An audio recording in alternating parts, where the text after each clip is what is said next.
Installez-vous confortablement. C'est l'heure de la pause RH, le podcast qui révèle les histoires inspirantes des DRH.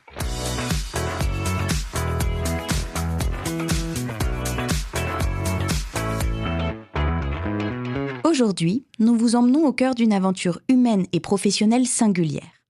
Direction l'Arche, une association qui accueille et accompagne des personnes en situation de handicap à travers des communautés de vie partagées. Ici, rejoindre une équipe, ce n'est pas simplement prendre un poste. C'est souvent s'engager dans un projet de vie, guidé par le sens, l'engagement et l'envie de vivre une expérience humaine forte. Dans cet épisode, nous allons explorer comment l'Arche attire, accompagne et fidélise ses talents, et comment ce modèle, atypique dans le secteur médico-social, transforme la manière dont les équipes vivent leur métier et s'investissent dans le projet. Pour en parler, nous avons le plaisir d'accueillir Thierry Langlais, directeur des ressources humaines de la Fédération L'Arche en France. Et c'est Philippe Munieri, associé BDO, qui lui tend le micro aujourd'hui. Bienvenue dans la pause RH. Bonjour Thierry. Bonjour. Qui es-tu Thierry ? Alors je suis Thierry Langlais, je suis responsable des ressources humaines pour la Fédération de l'Arche en France. Est-ce que tu peux nous dire quelques mots sur ton parcours et ce qui t'a conduit à cette fédération qui est l'Arche ? Oui, tout à fait. Alors c'est une histoire qui remonte dans le temps, puisque adolescent, jeune adulte, j'étais curieux de découvrir les personnes avec un handicap intellectuel, voilà, une forme de curiosité. Et j'ai eu quelques expériences courtes dans des institutions où voilà, j'étais un peu déçu de ce qui était vécu, proposé. Et puis, j'ai eu, par un heureux concours de circonstances, une amie m'a proposé de contacter l'Arche. Je les ai contactés et la réponse qui m'a été apportée, ça a été « Très bien, on vous attend pour 48 heures ».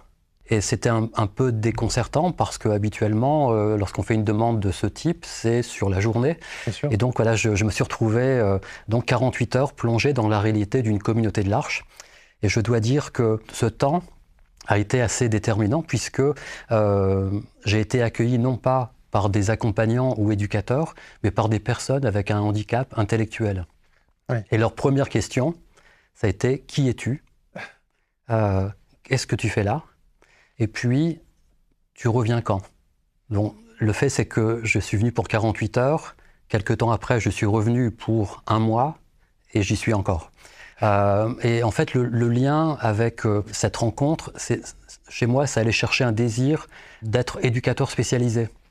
C'était voilà, une idée qui me traversait, qui m'habitait depuis longtemps. À l'origine, c'était ça ? C'était ça, oui, à l'origine, d'accord. Cette curiosité. Et en fait, je me suis retrouvé plongé dans une réalité, dans un écosystème où, en fait, les personnes avec handicap ont confirmé, validé ce désir. Et donc, je me suis laissé embarquer dans cette aventure. J'ai pu faire une formation d'éducateur spécialisé. Et puis, quelques années plus tard, changement de paradigme, l'École nationale de la santé publique, ce qu'on appelait à l'époque l'école de Rennes, qui, dans les années 2000, était un peu le Graal dans le secteur social et médico-social. Donc voilà, donc cette aventure a démarré comme ça. Et de fait, je dois dire qu'elle a marqué, et elle marque encore aujourd'hui ma pratique en tant que DRH. Parce que ce quotidien partagé avec les personnes avec un handicap, il m'a appris à être à l'écoute, à essayer de décoder et puis reformuler. Alors, Carl Rogers, j'ai l'impression qu'il est un peu mon ami grâce aux personnes avec un handicap intellectuel, parce que pour entrer en relation, c'est pas forcément avec le verbal, c'est un peu de mots, parfois beaucoup, et beaucoup d'attitudes physiques, de gestes. Et donc, je crois que j'ai été, d'une certaine façon, préparé, formé par les personnes avec un handicap à une aptitude peut-être d'écoute, ou en tout cas de sentir, découvrir les personnes un peu autrement, par un biais autre que par le CV, etc. Et donc, voilà, donc je suis arrivé donc à l'Arche, un parcours où on m'a confié des responsabilités, notamment la direction d'une communauté, comme on l'appelle dans notre organisation de l'Arche. Et puis ensuite, après quelques années, j'ai été nommé responsable régional, cette fois-ci pour la Fédération de l'Arche en France. Oui, parce qu'il faut bien préciser que l'Arche, c'est une fédération et qui pilote, on va dire comme ça, tout un tas d'associations que tu appelles communautés. Tout à fait, voilà, c'est ça. Hein. Donc la fédération, en fait, l'Arche, pour donner un peu le cadre, donc l'Arche est une organisation internationale. Il existe des communautés de l'Arche sur les 5 continents. Je crois qu'aujourd'hui, il y a environ 150 communautés dans des pays aussi variés que le Canada, l'Ouganda, le Bangladesh, Haïti, la France, le Royaume-Uni, etc. Donc on a une grande diversité avec un projet assez spécifique. Donc en France, nous opérons, si je puis dire, dans le secteur social et médico-social, avec l'accueil de personnes avec l'accompagnement de personnes avec un handicap intellectuel. Mais en fait, notre projet déborde de ce cadre médico-social. Et en fait, ce que nous proposons aux personnes avec un handicap et ceux qui les accompagnent, c'est de vivre dans des maisonnées à taille humaine, c'est-à-dire des maisonnées où vont vivre entre 6 et 9 personnes avec un handicap intellectuel. Des personnes qui les accompagnent, dont je parlerai un peu plus tard, parce qu'on a des statuts assez variés et différents dans notre organisation. Donc des lieux de vie, qu'on peut appeler communautés, qui intègrent de l'hébergement en maisonnée et des ateliers de création soit artistique ou créative, ou de travail, ce qu'on appelle ESAT. Parce que je me préparais, Thierry, à te poser la question de... En quelques mots, c'est quoi la mission de l'Arche? En réalité, c'est pas la mission, c'est l'émission. C'est quelque chose de très étendu, hein. C'est ce que je comprends. Hein. Oui, tout à fait. En fait, je crois que ce qui nous caractérise, c'est d'avoir un pied dans le médico-social, comme d'autres, on va dire, institutions. Mais on a un autre pied aussi, avec peut-être une mission qui est de déborder de ce cadre et de donner ou de permettre d'offrir une place aux personnes avec un handicap mental dans la société. Et ceci d'une façon un peu singulière, qui est eh bien de contribuer à la vie de la cité. Et dans beaucoup de notre communication, ce sont les personnes avec un handicap qui sont à la manœuvre. Comme un pilotage partagé. Exactement, tout à fait. Et donc, je peux illustrer ça par un exemple. Qui peut mieux parler du travail d'un directeur de communauté, d'une association de l'Arche en France? En fait, on peut demander à des membres d'équipe de direction. En fait, notre choix, ça a été de demander à une personne avec un handicap: parle-nous de ce que fait Nicolas, ton responsable, ton directeur. Et en fait, voilà, les personnes sont très contributives au projet. Et donc aujourd'hui, dans la fédération de l'Arche en France, c'est 40 associations, 40 communautés réparties sur le territoire, en ville, à la campagne, un petit peu partout. Mais là maintenant, tu es directeur des ressources humaines de l'Arche, et tu parlais du secteur médico-social, qui est un secteur qu'on connaît bien. Quand on le regarde aujourd'hui, on parle souvent de pénurie de talent, de tension sur les recrutements. On pourrait dire que c'est général, mais le secteur médico-social est touché de la même manière. Et de diminution d'attractivité. Toi, de ton point de vue de DRH, c'est quoi pour toi la réalité du marché aujourd'hui? Et en termes de sujets, de défis les plus critiques, quels seraient-ils pour toi, pour les employeurs de ce secteur? Bon, il est vrai que c'est un secteur qui est en difficulté, et c'est peu dire. Moi, il me semble qu'il y a plusieurs éléments qui sont en jeu. En fait, le secteur social et médico-social a quand même des origines après Seconde Guerre mondiale, diplôme d'éducateur spécialisé qui démarre, je crois, dans les débuts 70 ou fin années 60, basé sur une notion d'un peu militantiste, engagement. Bon, la société a évolué, le secteur s'est structuré, professionnalisé, et c'est très bien. Ce secteur s'est pas mal inspiré du secteur marchand, avec, par exemple, tout ce qui concerne l'évaluation externe, la démarche qualité, etc. Et donc, ces éléments qui sont importants et structurants pour le secteur, d'une certaine façon, sont venus un peu empiéter sur le côté créatif du secteur. Les contraintes financières et administratives sont de plus en plus importantes. On l'a vu à l'occasion du Ségur de la santé, qui a été un enjeu énorme. Et je crois que, quelque part, le secteur, ou les acteurs du secteur, souffrent un peu d'un déficit de reconnaissance. C'est évident que c'est un secteur où on ne va pas faire fortune. Les salaires sont plutôt moyens, mais c'est un secteur où, quelque part, qui a besoin de retrouver, je crois, selon moi, un second souffle avec le contexte qui est le nôtre aujourd'hui. Et aujourd'hui, c'est vrai que la société a changé. Imaginez travailler le soir en internat, travailler le week-end en internat, oui. C'est compliqué. Oui. Ça ne répond plus forcément à des attentes actuelles. Et puis, d'une certaine façon, je crois que tout le secteur de l'aide à la personne est un peu en souffrance. On le voit dans l'aide à domicile aussi, par exemple. On le voit à l'hôpital, et on en parle beaucoup.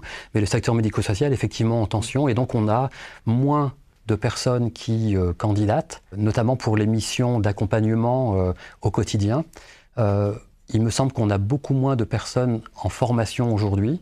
J'entends que des écoles de formation d'éducateurs spécialisés, par exemple, ont quelques difficultés à remplir leurs effectifs. Donc c'est un secteur, effectivement, qui est en difficulté et qui, selon moi, a besoin d'un second souffle, en tout cas de retrouver peut-être une dynamique, une raison d'être dans le contexte que nous connaissons aujourd'hui. Et dans un tel contexte, avec ce que tu viens de nous présenter, pourtant, l'Arche, la fédération, les communautés, elles continuent d'attirer des profils qualifiés et engagés. Et alors, pour toi, c'est quoi le secret? Qu'est-ce qui fait réellement la différence? Et qu'est-ce qui explique cette attractivité? Si tu me permets, je vais faire un focus sur le profil des candidats pour exercer la direction de communauté association de l'Arche en France.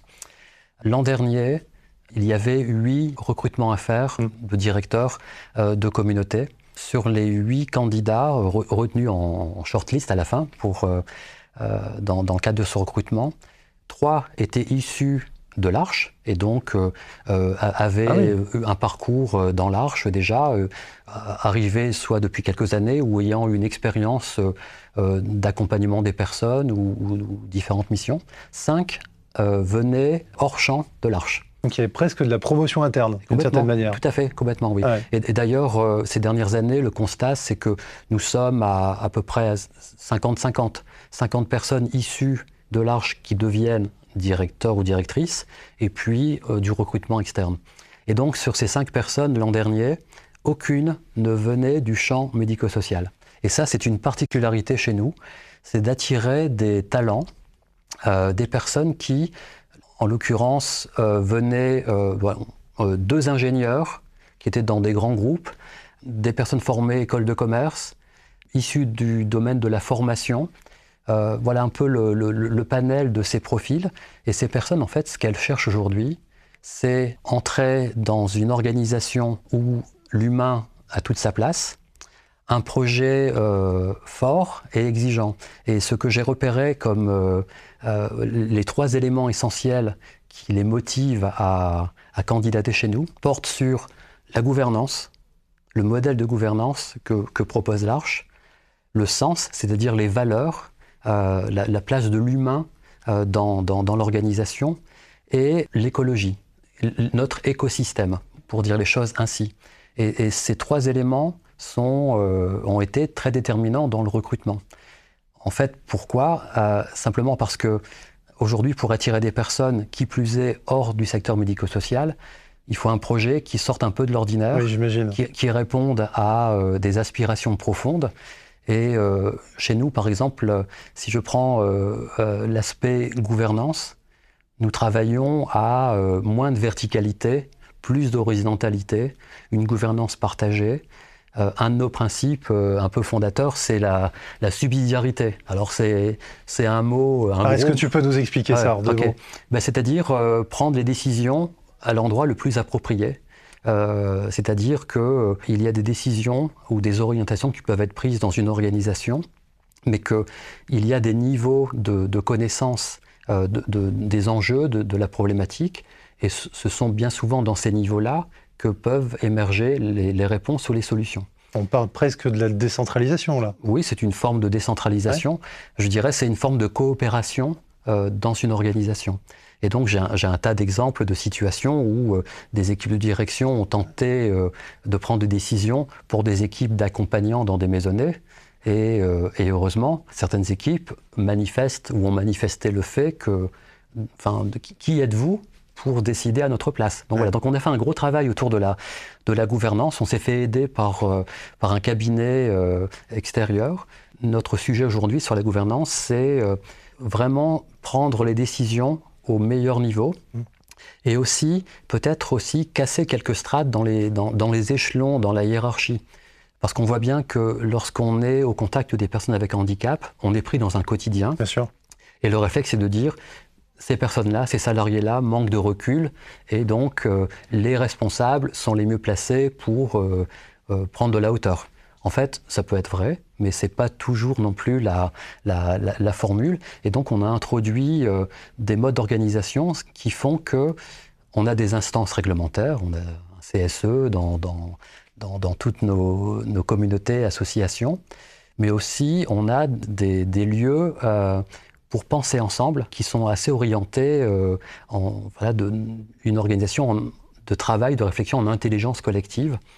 Et donc, c'est ce qu'on appelle des forums chez nous, ou des assemblées de salariés, où en fait, on va poser sur la table les sujets ensemble. Donc, et ça attire parce que je crois qu'aujourd'hui, il y a une vraie recherche à la fois de sens dans le travail, mais aussi une recherche d'être contributeur, si je puis dire, peser dans la vie de l'organisation, quel que soit le rôle qui est le nôtre.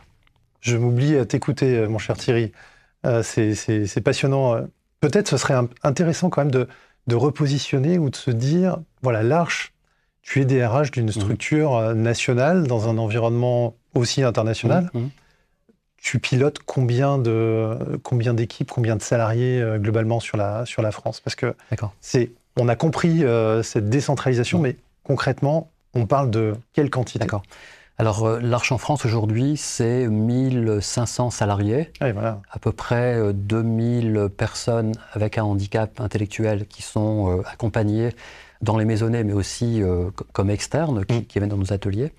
Ce sont 300 volontaires de service civique. Ce sont plusieurs dizaines d'étudiants ou jeunes pros qui sont en habitat solidaire dans nos communautés. Donc on a cet ensemble de statuts. Et donc notre organisation, alors il y a une volonté aussi qui a été importante, c'est que dans chacune des entités, dans chacune des 40 communautés de l'Arche, il y a au moins un responsable ou référent RH. Alors ça peut paraître disproportionné quand dans un lieu, j'étais à l'Arche en Agenais à Astafort il y a 15 jours, il doit y avoir à peu près 25-30 salariés. Imaginez que dans une organisation, il y ait une personne en charge des ressources humaines, ça peut paraître disproportionné. Et pourtant, ça permet un réel accompagnement, un réel suivi des salariés, des volontaires qui sont là. Donc voilà, donc on a cette organisation. Donc moi j'ai 40 à 50, on va dire, collègues correspondants dans l'ensemble de la fédération et une équipe que je qualifierais de rapprochée de 3 autres personnes avec moi au niveau de la fédération, au niveau du national. D'accord.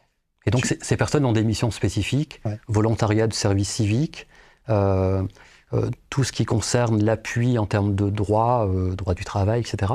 Et puis une personne qui travaille 2 jours par semaine avec moi sur ce qu'on appelle la revue des talents, c'est-à-dire identifier des talents dans nos 40 entités en France. Donc ça représente quand même beaucoup de monde au niveau local, mais au niveau, j'allais dire, décentralisé, avec toutes les fédérations, toutes les associations que tu es en charge de piloter. Alors, tu parlais de sens tout à l'heure, et moi, ça me fait penser un peu à la période Covid qu'on a tous connue, cette période un petit peu compliquée, et chez les jeunes générations, ce rapport au travail, éventuellement, en tout cas, on le voit, a beaucoup évolué. Toi, concrètement, qu'est-ce que ça change dans ta façon de recruter et de manager à l'Arche en fonction de l'âge, de la génération? Alors c'est sûr que il y a eu un tas d'études sur la période avant Covid, après Covid. Absolument. Le rapport au travail a beaucoup changé. Je crois que les enjeux liés autour de ma vie professionnelle et ma vie personnelle sont des enjeux forts aujourd'hui. Voilà, donc on a des dynamiques qui ont changé et donc nous sommes assez attentifs à cela parce que on accueille, nos salariés ont une moyenne d'âge relativement basse, on peut dire. Nous accueillons quand même près de 300 volontaires chaque année de service civique. Donc ce sont des jeunes qui ont entre 20 et 25 ans à peu près. Et donc on voit bien que les choses ont un peu changé dans le rapport au travail. Et en fait, nous, notre sujet, c'est de dire ce qui fait tenir notre organisation, c'est une forme d'exigence dans la façon dont on entrevoit l'accompagnement des personnes avec un handicap.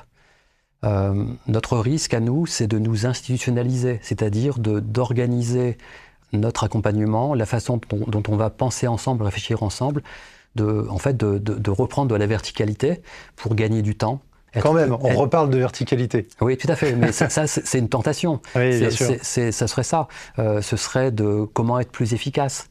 Mais en fait, on voit bien que si on veut répondre à notre mission, qui est que les personnes que l'on accompagne soient également contributives, soient dans une forme de co-responsabilité, ça veut dire qu'il faut prendre du temps. Bien sûr. Ça veut dire qu'il faut accepter de se mettre à l'écoute, décoder, ce que je disais précédemment, et ça nécessite donc effectivement de recruter des personnes qui auront une vraie attente d'entrer dans une aventure qui va quelque part les dépasser. Parce que quand on reçoit soit un jeune salarié qui a besoin de se former ou un volontaire de service civique, c'est entrer dans une organisation où on sent pas forcément, on a du mal parfois à identifier les liens hiérarchiques, ce qui sécurise en général beaucoup. Et donc on challenge, on est pas mal challengé. Et je crois que pour nous, à la fois les dimensions de valeur, c'est-à-dire placer l'humain au centre, et c'est pas juste la personne avec un handicap qu'on va mettre au centre. En fait, ce que nous avons découvert, ce qu'on expérimente, c'est qu'en fait, ce qui fait sens, c'est la relation entre la personne accompagnée et l'accompagnant. C'est pas forcément le fait d'accompagner. Et chez nous, je veux dire un pilier. Dans les écoles d'éducateurs, on apprend à trouver, identifier la bonne distance, la juste distance éducative. À l'Arche, on aime bien prendre quelques contre-pieds. On va plutôt parler d'essayer d'identifier la juste ou la bonne proximité. Et ça, c'est un changement de paradigme dans, je veux dire, l'attitude éducative. Et un élément important chez nous, je crois, c'est que nous expérimentons le fait de pouvoir être l'accompagnant et d'une certaine façon l'ami des personnes. Alors ça tient aussi au fait qu'une partie des personnes qui travaillent chez nous vivent dans les maisonnées avec les personnes avec un handicap. Exactement, c'est ce que j'allais dire. Il y a quand même cette vie finalement en commun qui s'exerce entre les acteurs, quels qu'ils soient des salariés, si je puis dire, ou des gens qui viennent, est-ce qu'on peut dire en soins ? En soins, non. Pas vraiment ? Non. Ils viennent, j'allais dire, contribuer à accompagner des personnes qui ont besoin d'être soutenues, aidées. Mais donc, on est dans quelque chose de l'ordre d'un partage de temps de vie. Voilà, c'est ça. Et donc, on va avoir dans nos communautés des salariés qui seront aux 35 heures, classiquement externes, et qui viendront en journée, en soirée, et aussi le week-end. Et on aura donc ces salariés qui, eux, vivent dans les maisons avec les personnes avec un handicap, et qui, eux, sont en forfait jour. Et c'est une particularité qui est aussi un peu complexe, c'est que le lieu où je vis est aussi mon lieu de travail. Et donc, à la fois, c'est exigeant, mais c'est porteur aussi de beaucoup de sens. Mais ça nécessite un équilibre et un dosage important entre ma vie perso et ma vie professionnelle. Oui, parce qu'il n'y a pas de séparation finalement entre la vie personnelle et la vie professionnelle. Alors quand tu parles de profil à l'Arche, dans mon esprit, on parle en réalité de statut, de contrat, tu en as parlé à l'instant, de mode d'engagement très différents. Tu peux nous expliquer en quelques mots les grands types de profils qui coexistent au sein de l'Arche et comment ce modèle s'organise concrètement, même si tu nous as montré un peu les contours. Alors, peut-être pour revenir à la dimension internationale. C'est un élément important. Parmi les 300 volontaires que nous accueillons chaque année, il y a des volontaires internationaux. Et donc, on a cette coloration. La plupart des communautés de l'Arche en France sont en lien ou jumelées avec des communautés à l'étranger. Il arrive que des salariés de communautés à l'étranger viennent vivre un temps en France. Donc, on a cette coloration internationale. Ensuite, c'est vrai qu'une de nos particularités, c'est d'oser ou de vouloir se laisser un peu bousculer. C'est pas banal d'être traversé, enfin j'utilise ce verbe, traversé par 300 jeunes chaque année. Des jeunes qui arrivent de chez papa et maman, éventuellement ont commencé des études et puis c'est pas tout à fait ça, ou cherchent leur voie.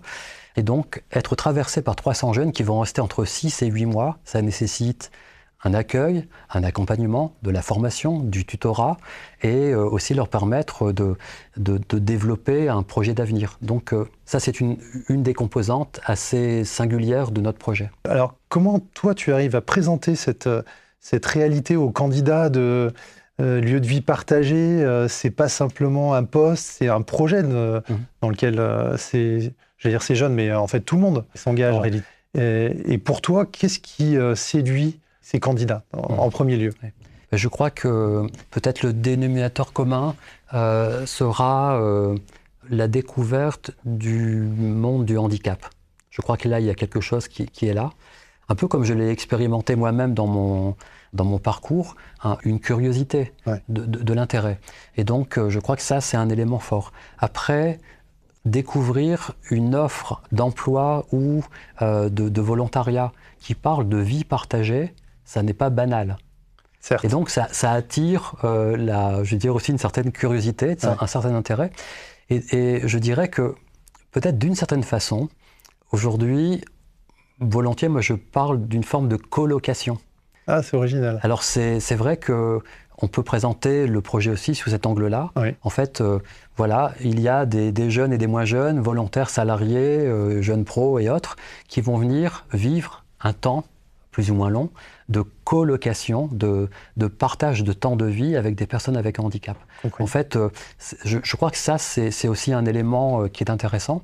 Et quoi qu'on en dise, aujourd'hui, par rapport aux jeunes ou aux moins jeunes, cette recherche d'individualité, etc., il existe encore un sens du collectif et je crois de l'engagement.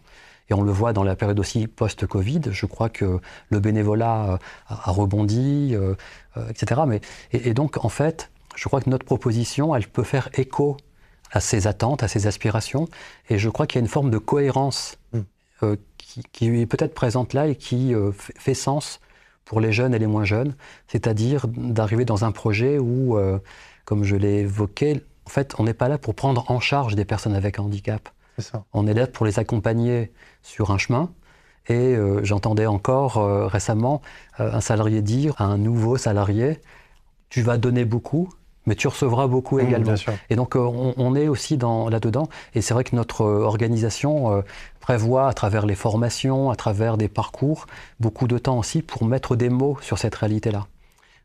Mon propos n'est pas de m'opposer aux institutions, aux autres organisations du secteur médico-social qui ont d'autres modes d'agir et d'intervenir. Je dirais que notre sujet, c'est peut-être de déborder de l'offre un peu classique médico-sociale qui est tout à fait juste et nécessaire, mais c'est peut-être le petit truc en plus. Et d'ailleurs, si je me permets, Philippe, ce film, un petit truc en plus, à un moment, on s'est demandé si, en fait, c'était pas notre film. Parce que, quand même, toute l'histoire repose sur quoi? Un débordement. C'est-à-dire des encadrants, des éducateurs qui embarquent avec eux des personnes avec un handicap. Et on voit que ce qui opère dans ce film, c'est que les personnes avec un handicap, d'une certaine façon, elles convertissent les éducateurs. Elles créent même des vocations, on le voit avec les personnages. Mais on voit que ces éducateurs, en fait, elles débordent du rôle de l'éducateur spécialisé ou de moniteur éducateur un peu classique. Et quelque part, ce film, on s'est dit, mais tiens, c'est un peu nous ou pour nous. Et voilà, dans cette idée de débordement. Et ça parle aussi de vie partagée, ce film. C'est pas banal, cette histoire. Finalement, ça permet aussi d'enrichir l'offre du secteur médico-social, d'une certaine manière. Oui, et puis pour les personnes avec un handicap intellectuel, de pouvoir vivre dans un environnement, dans un écosystème où ils auront un rôle à jouer important. Ouais. J'ai dit moi-même que j'ai été formé par les personnes avec un handicap et par d'autres salariés, évidemment. Mais, et aussi notre sujet dans cette idée de débordement, c'est que les personnes soient actrices, soient sujettes de leur vie et actrices dans la société. Je crois que nous n'avons pas une communauté de l'Arche en France qui ne soit pas impliquée dans son environnement sous une forme ou une autre. Et donc ce débordement, c'est pas juste en interne, dans le vécu qui est proposé, c'est au-delà de l'institution. Ouais, je comprends. Alors, du coup, Thierry, quand tu as réussi à retrouver ou à trouver les bonnes personnes à la bonne place, comment ça peut fonctionner sur la durée ? C'est quoi les éléments sur lesquels toi, tu es particulièrement vigilant pour t'assurer qu'une personne elle pourra s'inscrire ou pas, mais sereinement dans un mode de vie finalement de travail partagé? Alors, bien entendu, comme toutes les organisations du secteur social et médico-social, nous sommes confrontés à des difficultés de recrutement. Il ne faut pas rêver. La réalité, c'est que le marché est très tendu. Nous sommes confrontés aussi à un turnover.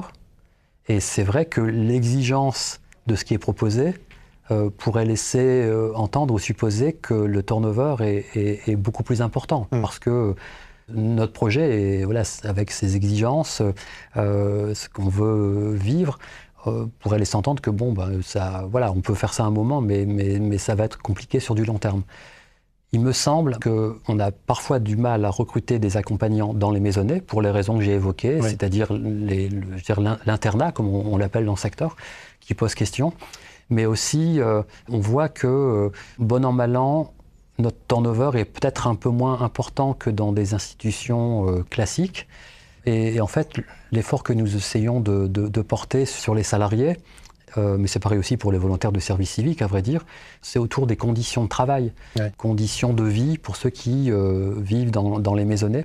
Et donc, ça passe par sûrement, à travers notre gouvernance partagée, en tout cas, on est en chemin là-dessus, c'est comment, ensemble, penser les organisations dans les maisonnées, dans nos ateliers, dans les fonctions support, pour pouvoir aussi libérer de l'énergie, éviter le burn-out, l'épuisement professionnel. Nous sommes confrontés aussi à ces réalités-là.